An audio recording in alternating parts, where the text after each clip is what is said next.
आप सभी लोग? उम्मीद करता हूं ठीक है, अच्छे हैं, मस्त हैं, स्वस्थ हैं और अपनी पढ़ाई को निरंतर आप लोग जारी रखें। साथियों, पिछली क्लास में मैंने चर्चा की, अपन ने पढ़ा कि भारत के अंदर जो मिट्टियां हैं, इन मिट्टियों में अपन उत्पत्ति, वर्गीकरण इनकी अपन चर्चा करने वाले थे। तो अपन ने जाना कि मृदा निर्माण को प्रभावित करने वाले कारक कौन से होते हैं, अपन ने जाना कि मृदा की प्रोफाइल क्या होती है, मृदा में अम्लीय क्षारीय किस प्रकार से बनते हैं, और अपन ने जाना कि मृदा है क्या बेसिकली, और इसमें कौन सी चीजें शामिल होती हैं, मृदा वायु क्या होती है, मृदा जल क्या होता है, कार्बनिक पदार्थ क्या होते हैं, अकार्बनिक पदार्थ क्या होते हैं। इन तमाम चीजों के बाद में आज अपन चर्चा करने वाले हैं मृदा के वर्गीकरण। देखिएगा मित्रों, अपन यहाँ बात करें मृदा का वर्गीकरण, यानी अपने पास में यहाँ पर आता है मिट्टी के वर्गीकरण की बात आती है। और मृदा के जब वर्गीकरण की अपन बात करें तो अपने पास कई से ऑप्शन माइंड में चलते हैं कि मिट्टी कैसी है, मिट्टी लाल है, मिट्टी काली है, या फिर मिट्टी जैसी भी है तो ये क्यों है। यहाँ पर अपने पास आप देख पा रहे हैं अलग-अलग मृदाएं आपको दिख रही हैं। इधर आप लाल मिट्टी देख पा रहे हैं, इधर आप थोड़ी रेतीली सी मिट्टी देख रहे हैं, इधर आप थोड़ी भूरी मिट्टी देख पा रहे हैं, इधर आप बिल्कुल धूसर रंग की मिट्टी देख पा रहे हैं। उसके बाद में इधर देखते हैं तो फिर पीली मिट्टी आ गई, फिर यहाँ पर लाल थोड़ी और थोड़ी गहरी लाल मिट्टी है। तो ये मिट्टियों का रंग क्यों बदलता है, मिट्टी है ये कहाँ कौन सी पाई जाती है, इन तमाम चीजों की हम लोग चर्चा करने वाले हैं। तो देखिए, अगर मैं सबसे पहली बात करूं कि भारतीय मिट्टियों का सबसे पहला जो वर्गीकरण था वो वाल्केर और लीदर ने किया था। वाल्केर ने 1893 में और लीदर ने 1898 में भारतीय मिट्टियों का पहला वैज्ञानिक वर्गीकरण तैयार किया। उसके बाद में समय समय पर भारत के अंदर मिट्टियों के वर्गीकरण होते रहे हैं। चलो सकाया है, उसने भारतीय मिट्टियों का वर्गीकरण किया है। अपना जो राष्ट्रीय एटलस संस्थान जेनेटिक संगठन है उसने भी बड़ा मानचित्र तैयार किया है। उसके बाद में भारतीय कृषि अनुसंधान परिषद जो है उसके द्वारा भारत की मिट्टियों को शुरुआत में 7 भागों में बांटा गया, उसके बाद में 8 कर दिए। हाल के वर्षों में और वर्गीकरण उप मृदाएं चल रही हैं, लेकिन मोटा मोटी अगर अपन देखें तो भारतीय मृदाओं को भारतीय कृषि अनुसंधान परिषद के द्वारा कितने भागों में बांटा जाता है तो आपका उत्तर आएगा भारतीय कृषि अनुसंधान परिषद के द्वारा भारतीय मिट्टियों को 8 भागों में बांटा जाता है। अब वो 8 भाग कौन से होंगे उनके अपन लोग चर्चा करने वाले। देखिएगा, बने रहिएगा, अपन एक एक चीज को सुनते हैं। पहली बात देखिएगा, अगर बात आती है मृदा के वर्गीकरण की तो आपका पहला यहां से प्रश्न बनेगा कि भारतीय मिट्टियों का सर्वप्रथम जो वैज्ञानिक वर्गीकरण है वो किसके द्वारा किया गया। देखिएगा साथियों, तो आप देखिएगा भारतीय मिट्टियों का सर्वप्रथम वर्गीकरण 1893 में वाल्केयर एवं 1898 में लेदर महोदय द्वारा किया गया। यानी अपन यूं कह सकते हैं कि भारतीय जो मृदाएं हैं इनका वर्गीकरण किसके द्वारा किया जाता है तो अपना उत्तर आएगा इनका जो वर्गीकरण है वो किया जाता है सबसे पहले 1893 के अंदर वाल्केयर महोदय ने किया। और बात करते हैं 1893 के बाद में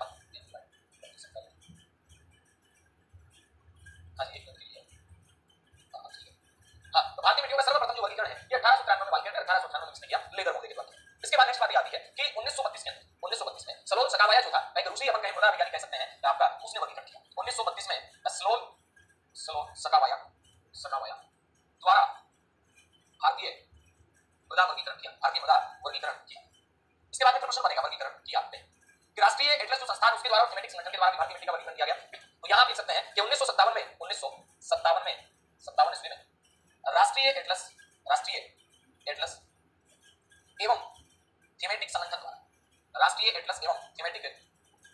द्वारा भारतीय मृदा मानचित्र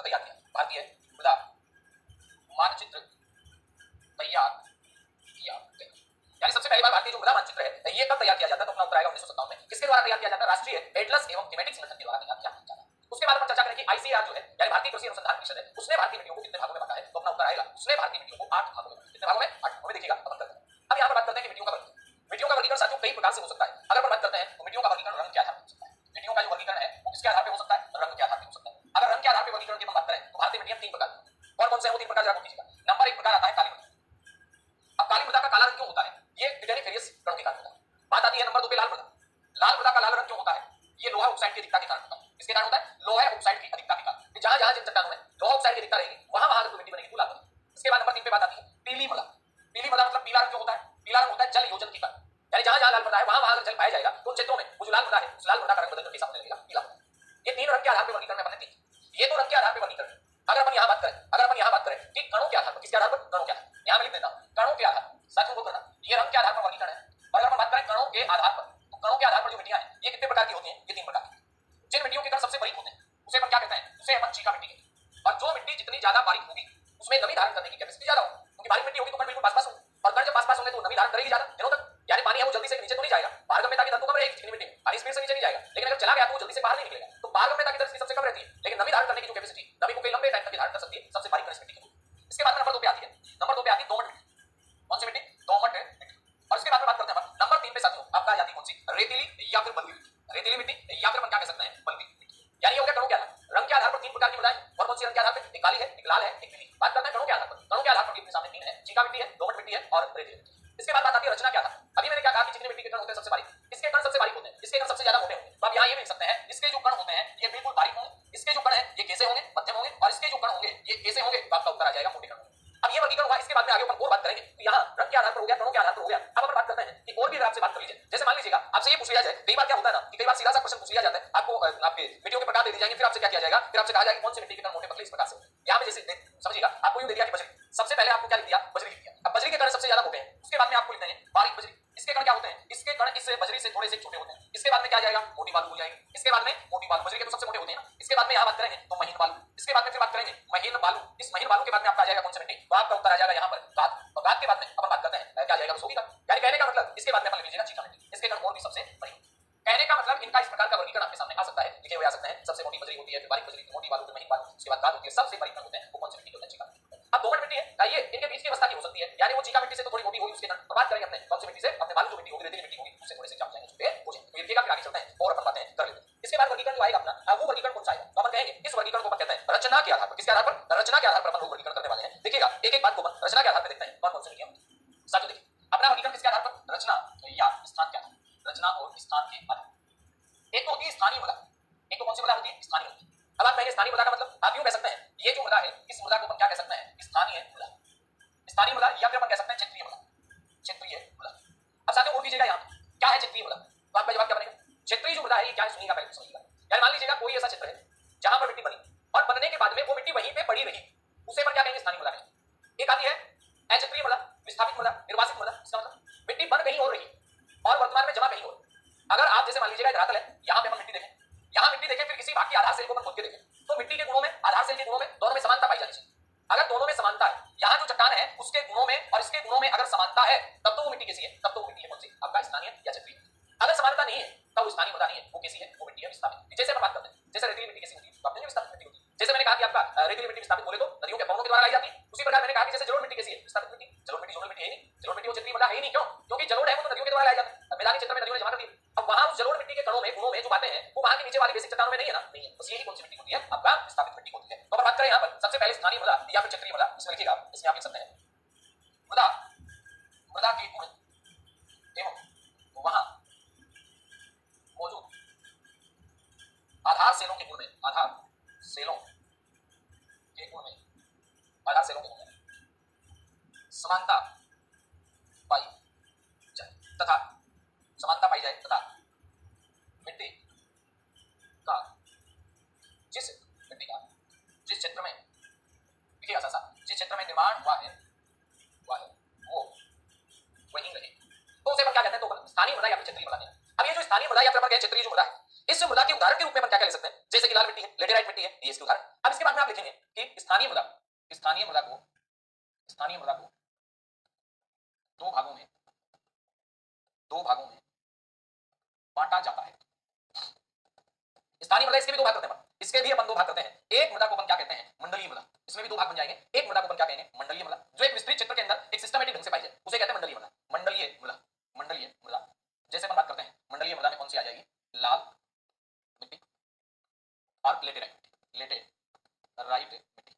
लाल मिट्टी और लेटेराइट मिट्टी किसमें आ जानी है, मंडलीय मृदा में आ जानी है। उसके बाद में आती है अंतःमंडलीय मृदा, अंतःमंडलीय मृदा, अंतःमंडलीय मृदा। इसमें आपका काली मिट्टी आ जानी है, काली मिट्टी आ जानी है।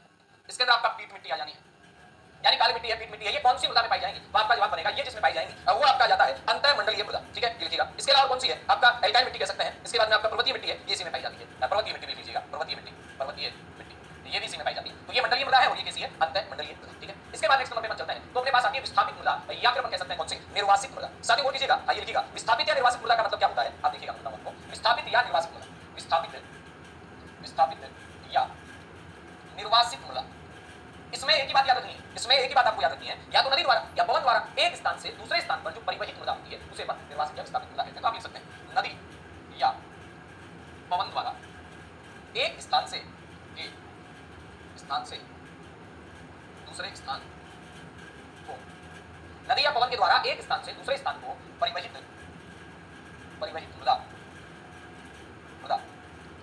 को विस्थापित मृदा कहते हैं, विस्थापित मृदा कहते हैं। इसके बाद इसमें लिखिएगा इस मृदा के गुण एवं उस स्थान की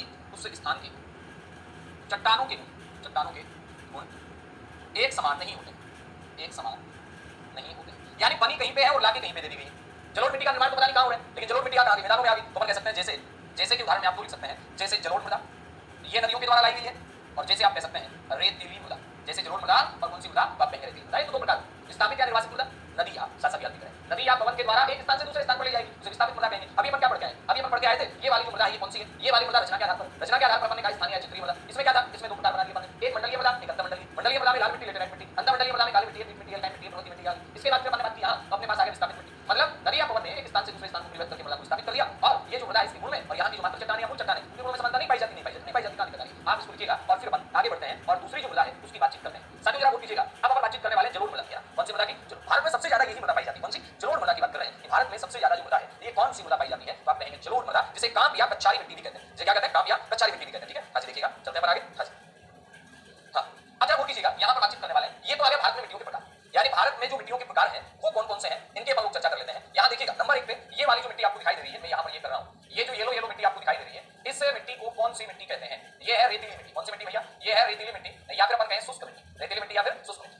इसके बाद फिर आगे चले तो अपने पास एक मिट्टी आएगी जिसे अपन क्या कहेंगे जरा बोलकर, ये वाला पूरा का पूरा जो बेल्ट आप देख रहे हैं तो ये बेल्ट कौन सी मिट्टी का बेल्ट है भैया? तो आप कहेंगे ये पूरा का पूरा जो बेल्ट है ये है जलोढ़ मिट्टी का। कौन सी मिट्टी का? ये है जलोढ़ मिट्टी। और भारत में जो सबसे ज्यादा मिट्टी पाई जाती है ये मिट्टी है ही कौन सी? तटीय क्षेत्रों में भी जलोढ़ मिट्टी पाई जाती है साथियों, जरूरी नहीं मैदान के अंदर ही, ये तटीय क्षेत्र आगे। इसके बाद में गुजरात वाले भाग के अंदर भी मिट्टी पाई जाती है। इसके अलावा ये मिट्टी इधर राजस्थान वाले, एक मिट्टी की अलग से बात करेंगे, ये मिट्टी इधर राजस्थान वाले बेल्ट में भी पाई जाती है। यानी ये जो आप मिट्टी देख पा रहे हैं ये मिट्टी कौन सी है? ये मिट्टी है कौन सी? तो हम कहेंगे ये मिट्टी भैया जलोढ़ मिट्टी। कौन सी मिट्टी है? जलोढ़ मिट्टी। यानी भारत में सबसे बड़े क्षेत्र पर जो मृदा विस्तृत है वो मृदा कौन सी है? तो हम कहेंगे उसे जलोढ़ मृदा कहते हैं। उसे कौन सी मृदा कहते हैं? ये जलोढ़ मिट्टी। इसके बाद में फिर आप देखेंगे ये जलोढ़ मिट्टी है तो एक काली मिट्टी का चित्र भी होगा। देखो ये वाला जो आप बेल्ट देख पा रहे हैं, ये वाला जो बेल्ट देख पा रहे हैं ये तमाम बेल्ट कौन सी मृदा का है? ये बेल्ट है साथियों काली मिट्टी का। कौन सी मिट्टी का? यानी ये इतना इतना जो आप चित्र देख पा रहे हैं ये कौन सी मिट्टी का चित्र है? ये है काली मिट्टी का चित्र। बोलिएगा जरा कौन सी मिट्टी का चित्र है? ये है काली मिट्टी का चित्र है। यानी भारत के अंदर एक नंबर पे जलोढ़ मृदा आती है, जलोढ़ मृदा के बाद में नंबर 2 पे भारत में लाल या पीली मिट्टी आती है, और नंबर 3 पे भारत में जो भारत का मुख्य मृदा वर्ग है वो कौन सा है? तो अपना उत्तर आता है भारत का जो तीसरा मुख्य मृदा वर्ग है वो आपका आ जाता है काली मिट्टी वाला। कौन सी मिट्टी वाला? काली मिट्टी। तो ये कौन सी मिट्टी आ गई यहाँ पे? काली मिट्टी आ गई। इसके बाद में आप देख पा रहे हैं और तमाम मिट्टी आपको इसमें दिख रही है, इनको कलर करने की जरूरत। अब देखिएगा एक मिट्टी को मैं कर देता हूं, शायद यहाँ हल्का दिख रहा होगा आपको। देखिएगा मैं बताता हूं, ये वाली जो मिट्टी है इस फील्ड में यहाँ पर ये मिट्टी कौन सी है? तो अपना उत्तर आएगा ये वाली जो मिट्टी है साथियों इसे अपन कहते हैं लेटेराइट मिट्टी। ये वाली जो आप मिट्टी देख पा रहे हैं इस मिट्टी को अपन क्या कहेंगे? लेटेराइट मिट्टी बिखरी हुई है जगह जगह, बहुत जगह पाई जाती है। एक फिक्स इसका कोई अपन कहेंगे पूरा जो क्षेत्र होता है मिट्टी का जिस प्रकार से उस प्रकार से इसका क्षेत्र नहीं है। यहाँ भी लेटेराइट है, यहाँ भी है, तो यहाँ भी है लेटेराइट मिट्टी। आपका असम और मेघालय वाले क्षेत्र के अंदर भी पाई जाती है, यहाँ भी लेटेराइट मिट्टी। ये जो आप देख पा रहे हैं छोटे छोटे बॉक्स है ये लेटेराइट मिट्टी है।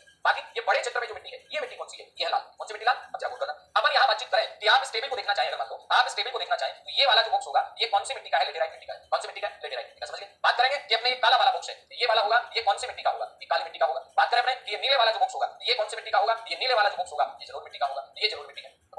भारत के अंदर भारतीय कृषि अनुसंधान परिषद के द्वारा जब मिट्टियों का वर्गीकरण किया गया 8 मिट्टियों की बात की, उन 8 मिट्टियों में 7 मिट्टियां तो यहाँ पर दर्शा दी गई है। ये जो मिट्टी है ये कैसी है? ये पर्वतीय मृदा। बात करते हैं ये पर्वतीय मृदा है तो ये वाली कौन सी है? तो ये वाली जलोढ़ मिट्टी है। ये वाली कैसी मिट्टी भैया? जलोढ़ मिट्टी। ये वाली जलोढ़ मिट्टी है। तो इसके बाद में यहाँ पर बात करते हैं ये वाली कौन सी मिट्टी है? ये वाली रेतीली मिट्टी है, रेतीली मिट्टी। इसके बाद में फिर आगे बढ़े तो अपने पास ये वाली मिट्टी आ गई। ये वाली कौन सी मिट्टी है? काली मिट्टी है। कौन सी मिट्टी है? काली मिट्टी। बात करते हैं ये काली मिट्टी है तो अब अपने पास ये बची, ये वाली कौन सी मिट्टी है? ये है लाल पीली मिट्टी। कौन सी मिट्टी है? लाल पीली मिट्टी। इस लाल पीली मिट्टी के अलावा अपन बात करते हैं एक और मिट्टी यहाँ पे है, ये वाली जो रेड कलर में इसे पिंक कलर में आप देख पा रहे हैं तो ये मिट्टी कौन सी होगी? तो अपन कहेंगे ये मिट्टी है लेटेराइट मिट्टी। कौन सी मिट्टी भैया? दिखाई दे रही है? ये वाली जो मिट्टी है इस मिट्टी को अपन कह देंगे ये लेटेराइट मिट्टी है, लेटेराइट मिट्टी। अब इनके अलावा और भी 2 मिट्टियां बच जाती हैं। एक तो बच जाती है पीट मिट्टी, यानी अपन कहें पीट मृदा, और एक जो मृदा बच जाएगी वो बच जाएगी आपकी कौन सी? क्षारीय। यानी भारत में कुल मिला के 8 मुख्य मृदा वर्ग हैं, जैसे पर्वतीय मृदा, जैसे हमने कहा पीट मृदा, क्षारीय मृदा। पीट मृदा के क्षेत्र बताऊंगा मैं डेल्टा वगैरह वाले भाग में। लाल पीली मिट्टी है, इसके बाद लेटेराइट मिट्टी है, इसके बाद काली मिट्टी है, इसके बाद रेतीली मिट्टी है, और इसके बाद आपका जलोढ़ मिट्टी है। तो ये भारत के मुख्य रूप से मोटा मोटी मिट्टियां आ जाती हैं। अब इन मिट्टियों में हम लोग क्या करने वाले हैं? एक एक जो मिट्टी है उस एक एक मिट्टी को हम लोग देखने वाले हैं। तो फटाफट से आप लिख लीजिएगा, फिर हम आगे चलते हैं और एक एक मिट्टी है उसका अध्ययन करते हैं। ठीक है, देखिएगा मानचित्र है ना, जब भी आप भारत का भूगोल पढ़ रहे होते हैं तो आपके पास मानचित्र तो होना ही होना चाहिए। ठीक है, हाँ जी। अब जरा गौर करना, अब अपन बात करते हैं नंबर 1 पे जिस मिट्टी की, वो मिट्टी आती है जलोढ़ मिट्टी। यानी अपन जिस मिट्टी की चर्चा करें नंबर 1 पर वो मिट्टी कौन सी मिट्टी है? वो है जलोढ़ मिट्टी। कौन सी मिट्टी भैया? जलोढ़ मिट्टी। नंबर पहली बात, इसका निर्माण है ये कहां हुआ? इसका निर्माण मुख्य रूप से कहां? तो अपन क्या कहेंगे जलोढ़ मिट्टी का जो निर्माण है वो निर्माण नदियों के निक्षेपण से हुआ है। यानी अपन पहली बात क्या लिख सकते हैं कि जलोढ़ मिट्टी का निर्माण, यानी अपन यहाँ निर्माण की बात करते हैं तो निर्माण में आप यहाँ 2 चीजें कह सकते हैं। एक तो कह सकते हैं नदियों द्वारा, इसके द्वारा नदियों द्वारा निक्षेपित, यानी ये जो मिट्टी है इस मिट्टी को अपन क्या कह सकते हैं? नदियों के द्वारा निक्षेपित जो मिट्टी। एक मिनट के लिए लिखिएगा, नदियों के द्वारा निक्षेपित। नंबर 2 पे अपन क्या कह सकते हैं? सागर के अपगमन से, सागर के अपगमन से। अब आप कहेंगे क्या है सागर का अपगमन? यानी अपन ने जब पढ़ा था भारत के भौतिक प्रदेश में कि मैदान कैसे बनता है तो मैंने कहा था कि भारतीय जो मैदान है उसका निर्माण है वो सागर के अपगमन से। सागर धीरे धीरे पीछे हटा तो वहां पर जो जितना भी मलबा था, कचरा था, वो सारा का सारा मैदान के रूप में बदल गया। दूसरी थ्योरी क्या थी कि हिमालय की नदियां आई और नदियों ने क्या किया? उत्तर भारत के विशाल मैदान का निर्माण किया। तो इसका मोटा मोटी 2 ही रीजन है, नदियों द्वारा निक्षेपित है या फिर सागर के अपगमन से बनी है। 2 चीजें यहाँ पे आप कह सकते हैं। इसके बाद में बात आती है कि जो जलोढ़ मिट्टी इसका एरिया कितना, यानी बात करते हैं जलोढ़ मिट्टी का, इसका एरिया कितना है? साथियों जरा गौर करना, इसका जो एरिया है ये लगभग 15 लाख वर्ग किलोमीटर है। कितना वर्ग किलोमीटर है? 15 लाख वर्ग किलोमीटर में ये मिट्टी फैली। 15 लाख वर्ग किलोमीटर में फैले हुए का मतलब ये देश के लगभग 40% भाग को कवर करती है। वैसे 43.6 है, लेकिन एनसीईआरटी के अकॉर्डिंग अपन लगभग 40 मान लेते हैं, क्योंकि एनसीईआरटी 11वीं क्लास में 40%। तो आप कहते हैं यह देश के लगभग 40% भाग को कवर करती है। देश के लगभग कितने भाग को? 40% भाग को क्या करती है? 40% भाग को कवर करती है। कौन सी मिट्टी की बात कर रहे हैं? अपन बात कर रहे हैं जलोढ़ मिट्टी। कितने प्रतिशत भाग को कवर करती है? 40%। लगभग लिखा है, अगर एक्यूरेट पूछा जाए तो 43.6% है, लेकिन अपने एनसीईआरटी में ये 40% लिखा तो बने। क्या इसके अलावा और भी कोई नहीं? तो आप नेक्स्ट पॉइंट लिख सकते हैं, यह है भारत का सबसे बड़ा मृदा वर्ग है। भारत का सबसे बड़ा मृदा वर्ग है। भारत का सबसे बड़ा मृदा वर्ग है, यानी भारत में सबसे बड़ा जो मृदा वर्ग है वो कौन सा है? तो अपना उत्तर आएगा जलोढ़ मृदा। भारत का सबसे बड़ा मृदा वर्ग कौन सा है? तो अपना उत्तर आएगा जलोढ़ मृदा है, यानी भारत में सबसे ज्यादा पाई जाने वाली जो मिट्टी है वो कौन सी है? जलोढ़ मिट्टी। अब बात आती है कि जलोढ़ मिट्टी में कौन से तत्व पाए जाते हैं, कौन से नहीं पाए जाते। तो ध्यान दे लेना, इस मिट्टी के अंदर नाइट्रोजन की कमी है। इस मिट्टी में नाइट्रोजन की कमी है, याद रख लेना। कौन सी मिट्टी में? जलोढ़ मिट्टी में। इस मिट्टी में जैविक तत्वों की कमी है। कौन सी मिट्टी में? जलोढ़ मिट्टी। इसमें है क्या? इसमें चूना। इसमें क्या है? चूना। तो आप लिख सकते हैं इस मिट्टी में नाइट्रोजन एवं फास्फोरस और जीवांश की कमी है। नाइट्रोजन फास्फोरस व जीवांश की कमी, यानी इस मिट्टी में नाइट्रोजन कम है, फास्फोरस कम है और जीवांश कम है। जबकि बात करते हैं चूना और पोटास, ये दोनों ठीक है, यानी अपन लिख सकते हैं चूना व पोटास की प्रचुरता। इस मिट्टी में चूना मिल जाएगा, इस मिट्टी में पोटास मिल जाएगा, लेकिन इस मिट्टी में नाइट्रोजन फास्फोरस और जीवांश है, ये आपका कम पाए जाते हैं। कौन सी मिट्टी की बात कर रहे हैं? अपन बात कर रहे हैं जलोढ़ मिट्टी। चूंकि अपन कहते हैं कि ये जो मिट्टी है, ये मिट्टी आपका अपन कहते हैं कि हर वर्ष बनती है, नदियों द्वारा बनती है, निक्षेपित होती है, तो इस मृदा को अपन अपरिपक्व मृदा कहते हैं, और इसमें मृदा की जो प्रोफाइल है उसका विकास है ये अच्छे ढंग से नहीं हो पाता है। तो आप ये लिख सकते हैं इस मृदा को अपरिपक्व मृदा कहते हैं, क्योंकि इसमें मृदा परिच्छेदिका का पूर्ण विकास नहीं हो पाता। यानी ये जो मिट्टी है, इस मिट्टी को अपन अपरिपक्व मृदा कहते हैं। क्यों कहते हैं? क्योंकि इसमें जो मृदा की प्रोफाइल है वो नहीं बन पाती, और वो नहीं बन पाती, इसलिए इस मिट्टी को अपन अपरिपक्व मृदा कहते हैं। इस मिट्टी को अपन क्या कहते हैं? आपका अपरिपक्व मृदा। कौन सी? काली मिट्टी। परिपक्व मृदा की प्रोफाइल काफी है, यानी जब विदेशी सूर्य में लावा का निक्षेपण हुआ उसके बाद उसके बंद से लगातार काली मिट्टी बनती है, ठीक है। इसके बाद आप लिख सकते हैं इस मिट्टी का रंग कैसा है? रंग हल्का भूरा व धूसर। इस मिट्टी का गठन कैसा है? गठन बारीक से लेकर मोटे का, यानी इसमें सभी कण पाए जाते हैं। इस मिट्टी को क्या कहते हैं? इसे कांप मृदा व दोमट मृदा भी कहते हैं। यानी जलोढ़ मिट्टी को अपन क्या कह सकते हैं? जलोढ़ मिट्टी को अपन कांप मृदा भी कह सकते हैं, जलोढ़ मिट्टी को दोमट मृदा भी कह सकते हैं, जलोढ़ मिट्टी को कच्छारी मिट्टी भी कह सकते हैं। इसी मिट्टी को अपन क्या कहते हैं? कच्छारी मिट्टी भी कह सकते हैं। इस मिट्टी में कौन से तत्व पाए जाते हैं? नाइट्रोजन है, पोटास है, सॉरी नाइट्रोजन जो है, फास्फोरस जो है, ह्यूमस जो है, उनकी क्या होती है? कमी होती है। जबकि पोटास वगैरह की बात करें, अपने चूने वगैरह की स्थिति क्या होती है? अधिकता होती है। तो ये लिखिएगा, तो आगे चलते हैं और बढ़ते हैं और भी बातें अपन लोग कर लेते हैं। आज चलिए आगे। हाँ, इसके बाद बात आती है कि इसका चित्र कहां पे है? इसका चित्र कहां पे है? तो अपन कहेंगे इस मिट्टी का जो चित्र है ये मुख्य रूप से उत्तर भारत का विशाल मैदान है, मुख्य रूप से तो उत्तर भारत का विशाल मैदान। इसके अलावा आपका लगभग भारत के अंदर काफी सारे एरिया है। अपन कहें इस मिट्टी का चित्र है वो कौन सा है? आप कहेंगे सिंधु गंगा ब्रह्मपुत्र का मैदान व तटीय भाग, यानी इस क्षेत्र में ये मिट्टी सिंधु गंगा ब्रह्मपुत्र का मैदान और साथ में जैसा बात करेगा होगी बात। इसके बाद नंबर 2 पे आप कह सकते हैं कि इस मिट्टी में वो क्या चाहिए, और कीजिएगा मेरी बात को ध्यान देना। इस मिट्टी में कहां? ये उत्तर प्रदेश, और सबसे ज्यादा इस मिट्टी का जो जमाव है वो कहां पर है? उत्तर प्रदेश। यानी जलोढ़ मिट्टी का सबसे ज्यादा जमाव कहां पर? उत्तर प्रदेश। उत्तर प्रदेश के अलावा कहां है? उत्तर प्रदेश के अलावा बिहार के अंदर भी मैदानी क्षेत्र आ गया। बिहार के अलावा कहां पर है? ये पश्चिम बंगाल के अंदर भी आ जाएगी। पश्चिम बंगाल के अलावा कहां पर है? ये आपका असम क्षेत्र में भी आ जाएगी। असम के अलावा कहां पर है? ये पंजाब हरियाणा में भी आ जाएगी। पंजाब में भी आ जाएगी। पंजाब के अलावा कहां पर है? हरियाणा में भी आ जाएगी। अभी अपन मानचित्र में पढ़ते आए थे गुजरात वाले बेल्ट में भी ये मिट्टी है, अभी अपन पढ़ते आए थे राजस्थान में भी ये मिट्टी है, और अभी अपन पढ़ते आए थे ये जो तटीय क्षेत्र है, इन तटीय क्षेत्रों के अंदर भी ये मिट्टी पाई जाती है। कहां पाई जाती है? कीजिएगा, ये मिट्टी यूपी के अंदर है, ये मिट्टी बिहार के अंदर है, ये मिट्टी पश्चिम बंगाल के अंदर है, ये मिट्टी आपका असम के अंदर है, ये मिट्टी पंजाब के अंदर है, ये मिट्टी हरियाणा के अंदर है, और ये मिट्टी आपका गुजरात के अंदर है, और डेल्टाई और जो तटीय क्षेत्र है उसके अंदर भी आपकी पाई जाती है। बात करते हैं कि तराई क्षेत्र की जो जलोढ़ मिट्टी है इसमें नाइट्रोजन और जैव पदार्थ आंशिक रूप से पाए जाते हैं। तो यहाँ लीजिएगा तटीय क्षेत्र, एक तराई क्षेत्र जो हिमालय वाला है उसमें, और तराई क्षेत्र में, इस वाले क्षेत्र में नाइट्रोजन और ह्यूमस भी जैव तत्व पाए जाते हैं। यानी आप लिख सकते हैं इस क्षेत्र की जलोढ़ में नाइट्रोजन व जैव तत्व की उपस्थिति, यानी इस क्षेत्र की जो जलोढ़ होती है इसमें नाइट्रोजन और जो जैव तत्व है उनकी उपस्थिति पाई जाती है। ठीक है, इसके बाद अपन आगे बढ़े कि जो अपनी जलोढ़ मिट्टी है इसके अपन 2 भाग कर सकते हैं। इसके अपन कितने भाग कर सकते हैं? इसके अपन 2 भाग कर सकते हैं। एक तो पुरानी जलोढ़ और दूसरी कौन सी? नई जलोढ़, जिसे अपन कहते हैं पुरानी जलोढ़ को अपन क्या नाम देते हैं? तो अपन कहेंगे पुरानी जो जलोढ़ है इसे अपन नाम देते हैं बांध। पुरानी जलोढ़ को क्या नाम देते हैं? बांध। जागरूक करना अपन अगर अपन जलोढ़ मृदा का वर्गीकरण करें तो अपने पास 2 प्रकार की मृदाएं मिल जाती है। एक आती है पुरानी जलोढ़ और एक आती है नई जलोढ़। जागरूक कीजिएगा, अपन कहें इधर वाले पार्ट में अपन लिखें पुरानी जलोढ़, ये पुरानी जलोढ़ है, और इधर अपन लिख देते हैं नवीन जलोढ़। अब पुरानी जलोढ़ और नवीन जलोढ़ में जरा याद रखना 2 चीजें। पुरानी जलोढ़ का मतलब क्या है? पुरानी जलोढ़ का मतलब ये है कि पुरानी जो जलोढ़ मिट्टी होती है इसे नाम क्या देते हैं? पहली बात इसे अपन बांगर कहते हैं, जबकि नई जलोढ़ को अपन क्या कहते हैं? खादर। पहली बात सबसे महत्वपूर्ण। नंबर दूसरी बात अपन कहें बाढ़ग्रस्त मैदानों से दूर, बाढ़ग्रस्त मैदानों से, और ये वाली मिट्टी है ये कहां मिलती है? बाढ़ग्रस्त मैदानों, यानी अपन कहें कि जो खादर है वो बाढ़ग्रस्त मैदान में, और इसमें आप लिख सकते हैं नदियों द्वारा नदियों द्वारा प्रतिवर्ष निक्षेपित। इसीलिए ये मिट्टी क्या होती है, इसीलिए ये मिट्टी उपजाऊ होती है।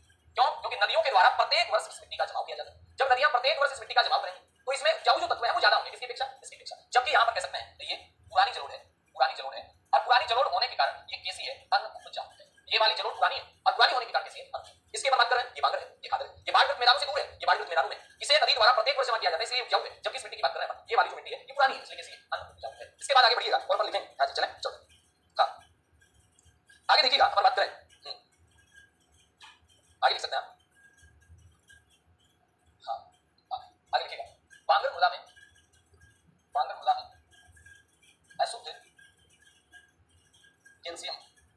अशुद्ध कैल्शियम कार्बोनेट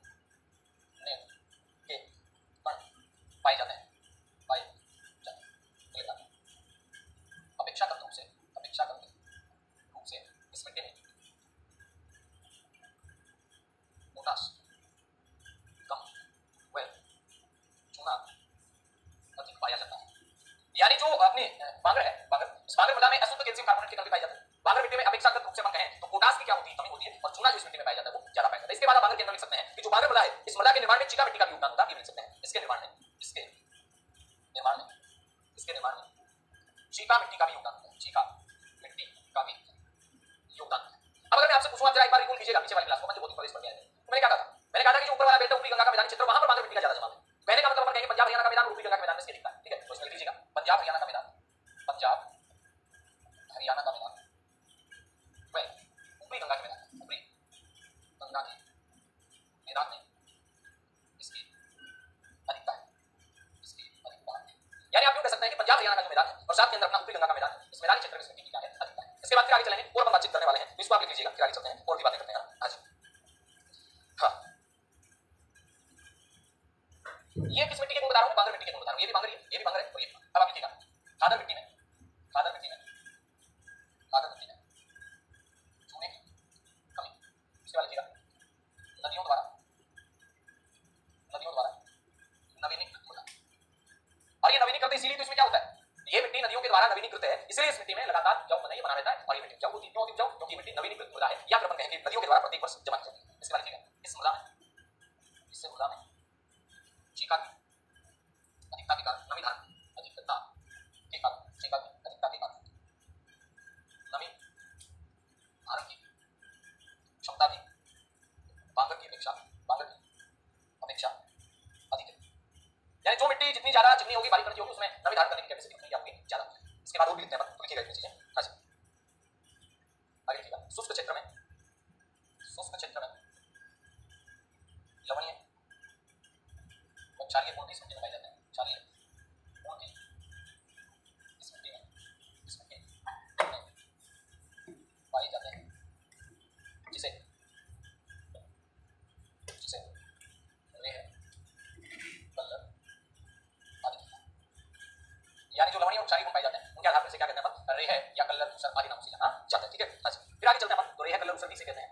फिर आगे बात आएगी कौन सी मिट्टी की, तो अपन कहेंगे अब आगे बात आने वाली है इस मिट्टी की, वो है काली मिट्टी। एक बार लिखिएगा, फिर एक लाइन और बताऊंगा आपको, बड़ी काम की अच्छी सी जानकारी देता हूं। आप लिख सकते हैं कि गुजरात में नई काप मिट्टी को माटा और पुरानी काप को गोलू कहते हैं। नेक्स्ट आप लिखिएगा गुजरात में नई काप को माटा तथा पुरानी काप को गोरडू कहते हैं। नई काप को माटा कहते हैं, पुरानी काप को क्या कहते हैं, गोरडू कहते हैं। प्रश्न पूछा नहीं है, पूछा जा सकता है। इसके बाद नेक्स्ट आप लिख सकते हैं जलोढ़ मिट्टी की फसलें। इसमें धान हो सकता है, इसमें गेहूं हो सकता है, इसके अंदर गन्ना हो सकता है, इसमें दलहन हो सकता है, और इसमें तिलहन भी हो सकता है। धान है, गेहूं है, गन्ना है,